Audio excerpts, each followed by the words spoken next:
Guatemala building a case and gathering evidence against former President Otto Perez Molina. He's the first Guatemalan president to resign in the face of a corruption scandal. Molina insisted he's innocent. At a detention center, CCTV's Franc Contreras asked why he had turned himself in to authorities. It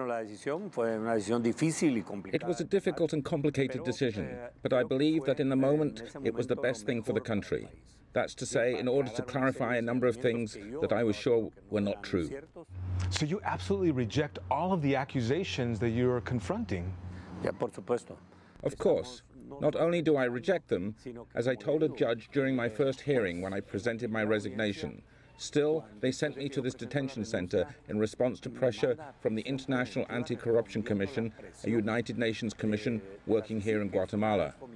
You have said that the International Commission Against Corruption is an imposition by the United States government here on Guatemala. Why do you believe that?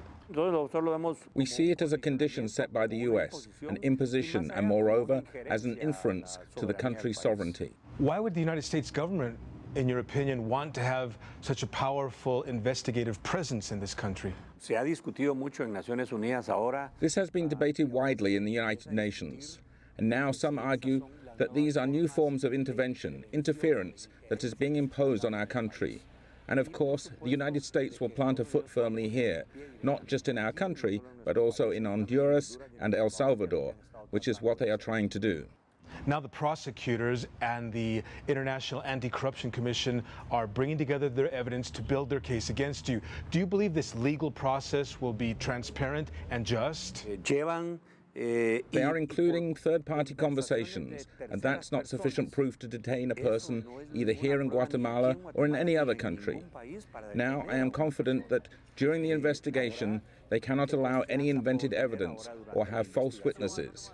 I saw that possibility right from the start, but unfortunately, there is no certainty it will be a clean legal process. And now the president-elect, Jimmy Morales, will take office in January.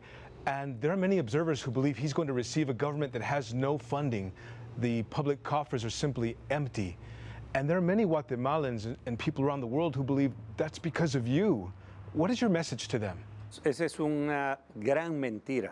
a big lie. What has been said about me is completely wrong.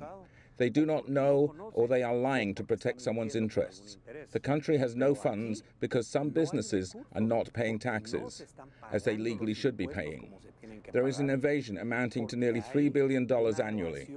In your time as the president of Guatemala, you had access to high intelligence with the names of some of these people who are involved perhaps in customs evasions.